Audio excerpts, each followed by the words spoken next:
શ્રી સ્વામિનારાયણ ભગવાનની જય. અક્ષર પુરુષોત્તમ મહારાજની જય. ગુણાતીતાનંદ સ્વામી મહારાજની જય. પ્રમુખ સ્વામી મહારાજની જય. મહંત સ્વામી મહારાજની જય. સદગુરુ નિષ્કુળાનંદ સ્વામી રચિત હરિસ્મૃતિ ગ્રંથમાંથી મહારાજની આપણે સ્મૃતિ કરીએ છીએ. અગાઉ પણ આપણે જોયું છે કે આ સ્મૃતિનો કેટલો બધો મહિમા છે. યોગીજી મહારાજ કહેતા કે સમર્થી દુઃખની હરનારી. જેટલું ભગવાનની અને ભગવાનના આવા સંતની આપણે સ્મૃતિ કરીએ એટલું આપણા અંતરમાં, આપણા મનમાં શાંતિનો અનુભવ થતો હોય છે.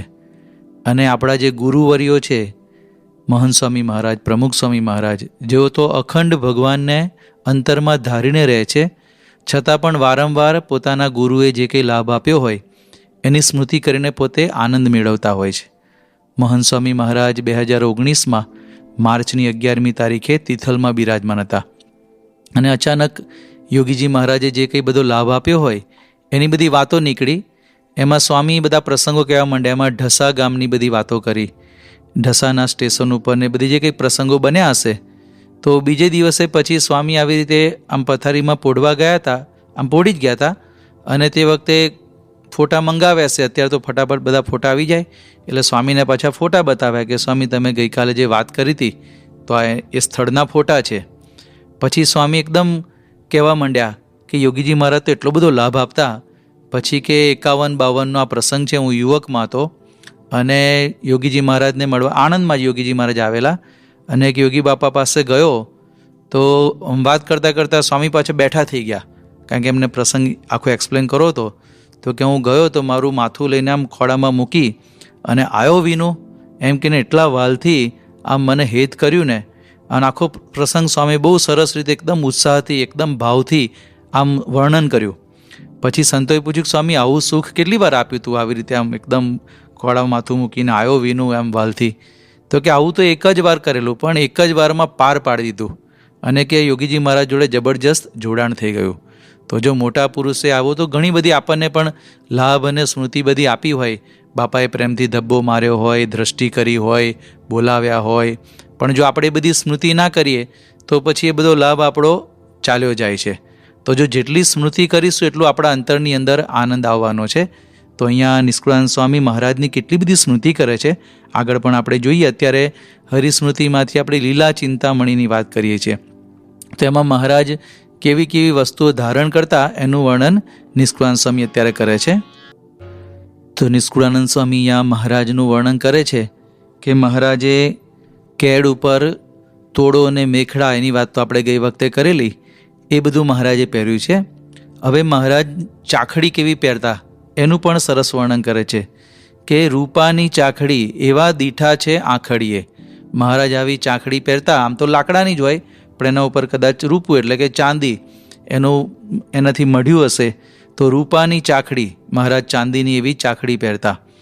પછી એમાં ઘૂમકે ઘૂઘરીઓ ખડાએ એટલે પાદુકા એટલે ચાખડી, એમાં પાછી ઘૂઘરીઓ બાંધી છે, નાની નાની ઘૂઘરી, તો એ પણ ઘમકે છે, એનો અવાજ આવે છે.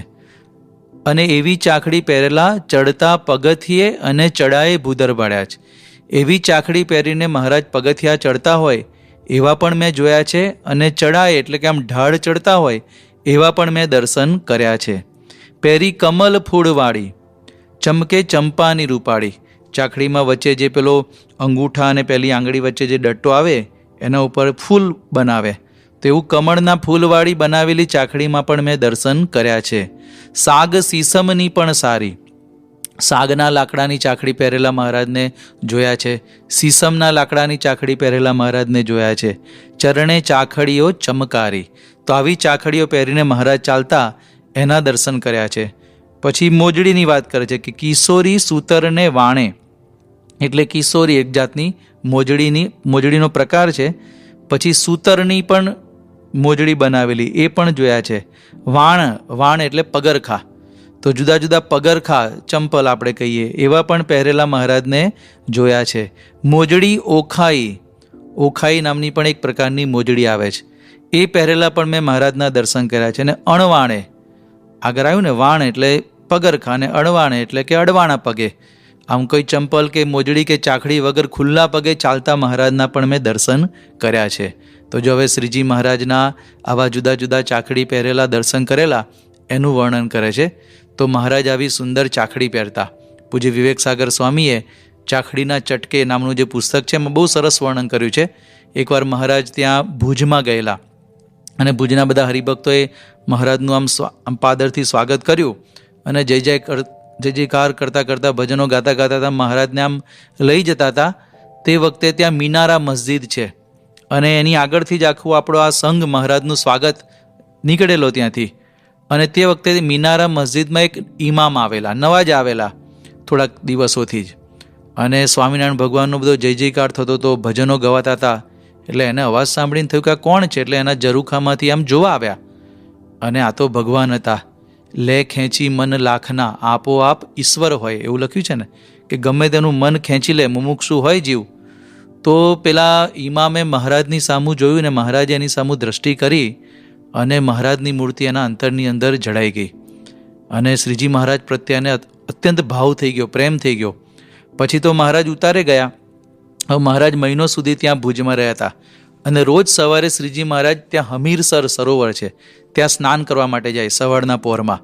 અને તે વખતે મહારાજ ચાકડી પહેરીને જાય અને ચાકડીનો આમ ચટક ચટક અવાજ આવે અને પેલા ઇમામ ત્યાં મસ્જિદમાં હોય ફટાક આમ અવાજ સાંભળીને ફટાક બહાર આવી જાય અને મહારાજના દર્શન કરે. અને રોજનો એમનો ક્રમ બની ગયો. રોજ આમ ચાકડીના ચટકારા સંભળાય અને ઇમામ દર્શન કરવા આવી જાય અને મહારાજના ઝરૂખામાંથી દર્શન કરીને બહુ રાજી થાય અને મહારાજ માટે એને બહુ ભક્તિભાવ થઈ ગયો. પછી એક વખત એમના મસ્જિદમાં બધા મુસલમાન શિષ્યો આવતા હોય, એમાં અબુ નામનો એક તે મુસ્લિમ હશે, સુથાર હતો પોતે. તો એમને આ ઇમામે વાત કરી કે મારે ચાકડી બનાવી છે. તો એને કીધું કે ચાકડી તમારે કોના માટે? પછી વાત કરી કે અહીંયા સ્વામિનારાયણ આવ્યા છે ને, એ તો ખુદા છે, ભગવાન છે, તો એના માટે મારે ચાકડી બનાવી છે. પછી કહ્યું તું સીસમની ચાકડી બનાવ. પછી એમાં બધું વર્ણન આવ્યું ને એમ એમને પણ કહ્યું કે તું અંગૂઠા આગળ ત્યાં ચાંદીનું ફૂલ મૂકજે, પછી ચાંદીની બધી ઘૂઘરીઓ લટકાવજે. અને એને માપ પણ આપ્યું. એને મહારાજના દર્શન કેવા કર્યા હશે કે મહારાજના ચરણાવીન પ્રમાણે માપ પણ આપ્યું. અને પછી પેલા સુથારે પણ બહુ પ્રેમથી ચાકડી પણ બનાવી અને આ ઇમામને આપી. પછી મહિના પછી મહારાજ હવે વિદાય લેતા હતા ત્યાં ભુજથી અને શ્રીજી મહારાજ ત્યાં નીકળ્યા. બધા ભક્તો વિદાય આપવા આવ્યા અને ત્યાં ચોકમાં આવીને મહારાજ ઊભા રહ્યા. અને તે વખતે મહારાજ ત્યાંના આ બધા ભુજના બધા ગંગારામ મલ ને બીજા બધા હરિભક્તો હતા, સુંદરજી સુથાર ને બધા. તો એમને કહ્યું, મહારાજે મોજડીઓ કાઢી નાખી. પછી મહારાજ કે મને ચાકડી લાવી આપો. તો બધા ભક્તો કે મહારાજ તમે અત્યારે ને અત્યારે ક્યાંથી ચાકડી લાવીએ? મહારાજ કે એવી ચાકડી લાવો સીસમની ચાકડી હોય, ચાંદીની ઘૂઘરીઓ જડી હોય. તો પેલા સુંદરજીને બધા કહે છે કે મહારાજ તમે કહો તો અમે સોનાની બનાવી દઈએ, પણ તાત્કાલિક ક્યાંથી અમે લાવીએ? હજુ આટલી વાતો કરતા હતા ને ત્યાં તો પેલા ઇમામ જે બધું ટોળું હતું એમાંથી પસાર થતા થતા આવ્યા. એમના હાથની અંદર આમ કંઈક વસ્તુ હતી, ઉપર લીલું કાપડ ઢાંકેલું. બધાને થયું કે આ કોણ આવ્યા અને શું લાવ્યા? પછી મહારાજે પૂછ્યું, મહારાજ તો અંતરે એમ બધું જાણતા હતા, એટલે મહારાજે પૂછ્યું કે શું તમે લાવ્યા? પછી એમને કાપડ ખસેડ્યું તો જોયું તો સરસ મજાની ચાકડી હતી. એટલે બધા ભક્તો પણ આશ્ચર્યચકિત થઈ ગયા અને પછી એમને ચાકડી હાથમાં લીધી, નીચે નામ્યા અને મહારાજને પ્રેમથી ચાકડી ધારણ કરાવી. શ્રીજી મહારાજ એટલા બધા રાજી થઈ ગયા, મહારાજ એમને ભેટી પડ્યા. જો ભગવાન તો ભાવના ભૂખ્યા હોય છે, નાત જાત ધર્મ કશું ભગવાન જોતા હોતા નથી. મહારાજ બહુ રાજી થઈ ગયા અને પેલા ઇમામે પણ મહારાજનો હાથ લઈ અને એમની પ્રથા પ્રમાણે મહારાજના હાથ ઉપર આમ ચુંબન કર્યું. અને પછી મહારાજ રાજી થયા અને મહારાજ કહે છે કે માગો, તમે જે માગો એ અમે આપીશું. તો એને કહ્યું કે મારે બીજું કાંઈ જોતું નથી, પણ મારા મૃત્યુ વખતે મને જન્નત નસીન એટલે કે ભગવાનના ધામમાં તમે લઈ જજો. પછી તો મહારાજ ત્યાંથી વિદાય થયા અને એવી વર્ણન આવે છે કે એ ઇમામે પછી તો માંસાહાર પણ મૂકી દીધો. ખાલી માંસાહાર નહીં, અન્ન પણ મૂકી દીધું અને ફરાળ ઉપર પોતે જીવતા થયા અને લગભગ 7 વર્ષ સુધી પોતે જીવ્યા. અને 7 વર્ષ પછી એક વખત મહારાજ ગઢડામાં ત્યાં ધર્મશાળામાં જતા હતા, પગથિયા ચડતા હતા અને એકદમ મહારાજ ઊભા રહી ગયા. અને મહારાજ ત્યાં ઊભા રહ્યા અને રતનજીને કહે છે કે આપણે ભુજના પેલા ઇમામે ચાકડી આપી હતી એ ચાકડી લાવો. એટલે રતનજી દોડતા દોડતા ચાકડી લઈ આવ્યા. મહારાજ ચાકડી પહેરીને ચાલવા માંડ્યા અને તે વખતે બધા હરિભક્તો દર્શન કરતા હતા કે આ શું થયું? એકદમ મહારાજ ઊભા રહ્યા, ચાકડી માંગી. તો સુરતના ભાલચંદ્ર શેઠ આવેલા, એમને મહારાજને પૂછ્યું કે મહારાજ તમે આ લીલા શું કરી, એમને કંઈ ખબર ના પડી. ત્યારે મહારાજે વાત કરી કે આ ભુજના ઇમામે અમને આ ચાખડી આપેલી અને અમે ત્યારે એને વચન આપ્યું હતું કે અંતકાળે અમે ભગવાનના ધામમાં લઈ જઈશું. અત્યારે એનો અંતકાળ આવ્યો છે તો અમે એને આવી રીતે ધામમાં લઈ જવા માટે, તેડવા માટે દર્શન આપવા જઈએ છીએ. તો જો આ ચાખડીના ચટકે, તો મહારાજ આવી રીતે આમ ચાખડી પહેરતા, આ તો આપણે એની સ્મૃતિ બીજી કરી, પણ આવી રીતે મહારાજના ચાખડીના દર્શન કરીને એક આમ મુસ્લિમ પોતે હતા છતાં પણ મહારાજ માટે કેટલો બધો પ્રેમ થઈ ગયો અને મહારાજ અંતકાળે એમને તેડી ગયા. તો મહારાજ આવી રીતે ચાખડી પણ પહેરતા. પ્રેમાનંદ સ્વામીએ પણ સુંદર એક પદમાં વર્ણન કર્યું છે. તો પગે ચમકા કરતી ચાખડી, છબી નટવર સુંદર હાથ છડી. મહારાજે ચાખડી પહેરી છે, હાથમાં છડી ધારણ કરી છે અને મહારાજ આવી રીતે ચાલતા ચાલતા જાય છે. એનું સુંદર વર્ણન અહીંયા પ્રેમાનંદ સ્વામી કરે છે. તો મહારાજ આવી રીતે ચાખડી પહેરીને જતા, તો એવું પણ વર્ણન આવે છે કે મહારાજના ચાખડીના ચટકા સાંભળીને ઘણાને સમાધિ થઈ જતી. એકવાર સ્વામિનારાયણ ભગવાન ત્યાં માંગરોળમાં બિરાજમાન હતા અને મહારાજનો જે ઉતારો હતો એ ગામમાં પ્રવેશ કરવાનો દરવાજો હોય ત્યાં નજીકમાં ઉતારો હતો. અને મહારાજે તે વખતે એવી લીલા કરી કે મહારાજ જેની સામે દ્રષ્ટિ કરે ને એને સમાધિ થઈ જાય. એટલે ઘણા અજ્ઞાની હોય એ લોકોને લાગ્યું કે આ તો કંઈક કામણ ટુમણ કરે છે, એટલે ઘણા બધા લોકોએ તો રસ્તો બદલી નાખ્યો. એટલે મહારાજે પૂછ્યું કેમ બધા માણસો દેખાતા નથી? એટલે હરિભક્તોએ વાત કરી કે મહારાજ લોકો તો એવું માને છે તમે આ સમાધિ કરાવો છો તો કંઈક જંતર મંતર કરો છો એટલે બધા આવતા નથી આ રસ્તેથી. તો મહારાજ કંઈ બોલ્યા નહીં, મહારાજ પોતે હસી પડ્યા. પછી એ દિવસે મહારાજ ત્યાં ગણેશ ભક્ત ત્યાંના એમના ઘરે જમવા માટે જતા હતા અને મહારાજ આમ બજારમાં નીકળ્યા તો લોકોને ખબર પડી કે સ્વામિનારાયણ આવે છે આ રસ્તે. તો દુકાનો બંધ કરીને ફટાફટ બધા બારણા બંધ કરીને અંદર ચાલ્યા ગયા. શેના માટે? કે જો આ સ્વામિનારાયણ દ્રષ્ટિ કરશે ને તો આપણને કંઈક થઈ જશે. એમને ખબર નહોતી કે ભગવાન સમાધિમાં આવું અદ્ભુત સુખ આપે છે. પણ મહારાજ તો આ બધું જોયું ને મહારાજ હસતા હતા. હવે એ લોકો એક બાપ અને દીકરો હતો, એક દુકાન આમ ફટાફટ બંધ કરીને અંદર જવા ગયા. મહારાજની સામું તો જોયું જ નહોતું, પણ એના દીકરાએ શ્રીજી મહારાજની ચાખડીનો આમ ચટકારો સાંભળ્યો ને અને ત્યાં એને સમાધિ થઈ ગઈ. તો જો આવું પણ વર્ણન આવે છે તો શ્રીજી મહારાજ આવી રીતે ચાખડી પહેરી અને ચાખડીના ચટકે બધાને સમાધિ પણ કરાવતા. આપણે ગુરુ હરિપ્રમુખ સ્વામી મહારાજની સ્મૃતિ કરીએ તો બાપાએ તો આમ કોઈ દિવસ ચાખડી પહેરી નથી, પણ એક વખત બાપાને ખાલી ફોટો પડાવવા માટે સંતોએ વિનંતી કરી કે બાપા ચાખડી પહેરો, આપણે તમારો ફોટો લેવો છે. તો બાપા પણ કેટલા નિખાલસ છે, કેટલા નિર્દંભ છે. સ્વામી કે પણ હું તો આમ ચાખડી પહેરતો તો છું નહીં, આમ રૂટીનમાં નથી પહેરતો. તો બધા કે સ્વામી આપનો ફોટો પાડો છે. સ્વામી કે પણ આપણે એવો દંભ શું કામ કરવો? આપણે જે વસ્તુ કરતા ના હોય ને એવું દેખાડવું શું કામ? પછી સંતોએ બહુ પ્રેમાગ્રહ કર્યો કે બાપા આ દંભ ક્યાં છે? આ તો અમારા જેવા સંતો ચાખડી પહેરતા હોય એને આપની સ્મૃતિ થાય. પછી સંતોનો ભાવ હતો એટલે બાપાએ આવી રીતે ચાખડી પહેરી. પણ આવો પણ એક પ્રમુખ સ્વામી મહારાજનો પ્રસંગ પણ આપણે જાણીએ છીએ. તો મહારાજ આવી રીતે ચાખડી પહેરતા એનું વર્ણન આવે છે. પછી જુદી જુદી પ્રકારની મોજડી પહેરતા એનું પણ વર્ણન અહીંયા આવ્યું છે. ભજનમાં પણ આવે છે ને, પગે મારવાડી પહેરી મોજડી, હિંડોળો આંબાની ડાળ. આ મારવાડી મોજડી મહારાજ પહેરતા. પછી અહીંયા પણ જુદી જુદી મોજડીનું વર્ણન આવ્યું. કિશોરી, પછી ઓખાઈ, આ બધી જુદી જુદી પ્રકારની મોજડી એ પણ મહારાજ પહેરતા. તો મોજડીનો સ્મૃતિ કરીએ તો આપણને યાદ આવે કે એક વખત મહારાજની મોજડીને પેલું તેલ ચોપડવાનું હતું અને ભાદરાના હરિભક્તો આવેલા અને મૂળજી બ્રહ્મચારી પાસે સેવા માંગી તો એમને આપી સેવા. અને પછી તો મહારાજે એટલા જ પ્રસંગમાં થઈને મૂળજી બ્રહ્મચારીને આમ વિમુખ કર્યા, એમની કસોટી કરવા માટે અને આપણને આવી રીતે એમના જીવનમાંથી પ્રેરણા આપવા માટે. પણ આપણને એ પ્રસંગની પણ સ્મૃતિ થઈ આવે છે. પ્રમુખ સ્વામી મહારાજની સ્મૃતિ કરીએ આપણે તો બાપાને પણ આપણે મોજડી પહેરેલા ઘણીવાર દર્શન કર્યા છે. બાપા અહીં વોકિંગ કરતા ત્યારે પછી તો બૂટ પણ બાપા પહેરતા, પણ મોજડી પહેરેલા દર્શન કર્યા છે. એક વખત સ્વામી બાપા ત્યાં નડિયાદમાં હતા અને નગરયાત્રા નીકળેલી. બાપા તો ઉપર પેલા એમાં બેઠેલા બગીમાં, અને તે વખતે નીચે ઉનાળો હતો અને રોડ ઉપર બધા હરિભક્તો યુવકો ચાલતા હોય એમાં આપણા નારાયણ પ્રસાદ સ્વામી એ ઉઘાડા પગે ચાલતા હતા અને ગરમી ખૂબ હતી અને રોડ તપેલા હોય. એટલે બાપાએ ઉપર બગીમાં બેઠા બેઠા જોયું કે આ ઉઘાડા પગે ચાલે છે, તો બાપાએ એમની મોજડી આપી. તો એમને એવું લાગ્યું કે આ તો મને કદાચ સાચવવા માટે આપી છે, એટલે તો હાથમાં લઈને આમ પ્રસાદીને પગે લાગીને હાથમાં લઈને ચાલવા માંડ્યા. પછી બાપાએ જોયું કે આ તો હાથમાં પકડી રાખી, એટલે બાપા કે હાથમાં પકડવા નથી આપી, તું પગમાં પહેરી લે, તારા પગ ઉઘાડા છે, તને દજાવાશે. તો એમને કીધું બાપા આ તો આપની મોજડી છે. બાપા કે ભલે અમારી મોજડી હોય. પછી સ્વામી શું બોલ્યા કે પગના તળિયા દાજે ને તો આંખનું તેજ ઓછું થઈ જાય, એટલે તમે આ પહેરી લો. તો જો પ્રમુખ સ્વામી મહારાજે પોતાની મોજડી પહેરવા માટે આપેલી એ પ્રસંગ પણ આપણે બહુ જાણીતો છે. મહંત સ્વામી મહારાજના પણ આપણે આવા મોજડી પહેરેલા દર્શન કર્યા છે, ચંપલ પહેરેલા પણ જુદા જુદા દર્શન કર્યા છે. સ્વામી ત્યાં સારંગપુરમાં એક આપણે વિડીયોમાં જોયું છે કે સંતોના ચંપલ હતા, ગોઠવેલા હતા, તો એ મહંત સ્વામી મહારાજ એને પણ પગે લાગેલા, એની પણ આપણને સ્મૃતિ થઈ આવે છે. મહંત સ્વામી મહારાજનો એક ચંપલનો પ્રસંગ બહુ સરસ બનેલો.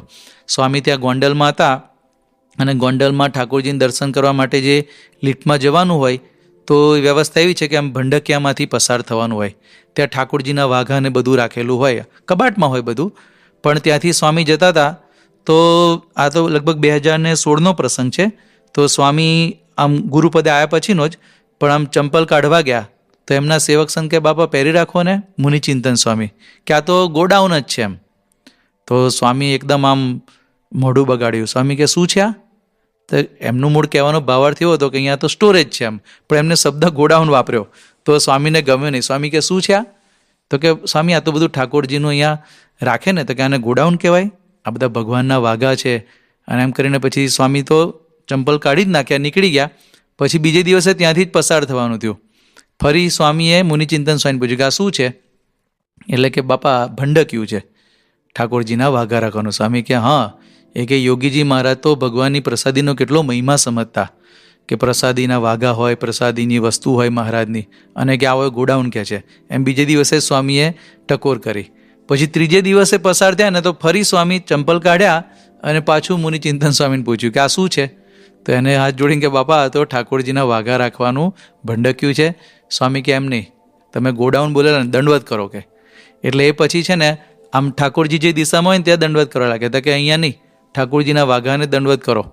એમ કરીને સ્વામી આવી સ્મૃતિ આપેલી. પણ સ્વામીને પ્રસાદીના વસ્તુનો પણ કેટલો બધો મહિમા છે એ પણ આપણને જોવા મળે.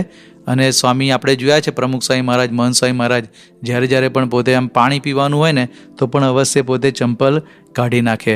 હમણાં આપણે થોડા દિવસ પહેલાં દર્શન કર્યા ને ગુણાતીતાનંદ સ્વામીની મૂર્તિને પણ મહંત સ્વામી મહારાજે પ્રેમથી નાની નાની ચાખડીઓ પણ મોજડીઓ પણ ધારણ કરાવેલી. તો આવા મોજડીવાળા દર્શન કર્યા છે. પછી છેલ્લે કહે છે કે અડવાણે પગે, ઉઘાડા પગે પણ શ્રીજી મહારાજના દર્શન આવી રીતે નિષ્કુળાનંદ સ્વામીએ કર્યા હશે. આપણે પણ ઘણી વખત મંદિર ઉપર જ્યારે બાપા દર્શન કરવા આવે ત્યારે આવા અડવાણા પગે દર્શન થાય. બીજા પણ ઘણી વખત પ્રમુખ સ્વામી મહારાજ આવી રીતે ખુલ્લા પગે આપણે દર્શન કર્યા છે. એની સ્મૃતિ આપણે આગળના સત્રમાં જોઈશું. તો આવી રીતે આપણે પણ સ્વામી બાપાને ઘણા હરિભક્તોને જાતે ચંપલ પહેરાવાના મળ્યા હશે, કોઈકને ના મળ્યા હોય તો વોકિંગ કરતાં કરતાં દર્શન કર્યા હશે. તો જુદી જુદી પ્રકારની મોજડી, ચંપલ, આવા જે કોઈ આપણે બાપાના દર્શન કર્યા હોય, પછી બાપા આમ દંડવત કરતા હોય તો ઉઘાડા પગે ઘણીવાર આપણને પાછળ બેસવા મળ્યું હોય તો બાપાના ઉઘાડા પગના દર્શન કર્યા હોય. પણ આ બધી સ્મૃતિ આપણે જેટલી કરીશું એટલી આપણા અંતરમાં શાંતિ રહેશે. તો આપણે મહારાજ સ્વામીના ચરણોમાં પ્રાર્થના કરીએ કે જેમ નિષ્કુળાનંદ સ્વામી મહારાજની આવી સ્મૃતિ કરતા, એવી જ રીતે આપણે પણ આપણા ગુરુહરિ પ્રમુખ સ્વામી મહારાજ અને મહંત સ્વામી મહારાજની સ્મૃતિ કરી શકીએ. એ જ એમના ચરણોમાં પ્રાર્થના. શ્રી સ્વામિનારાયણ ભગવાનની જય.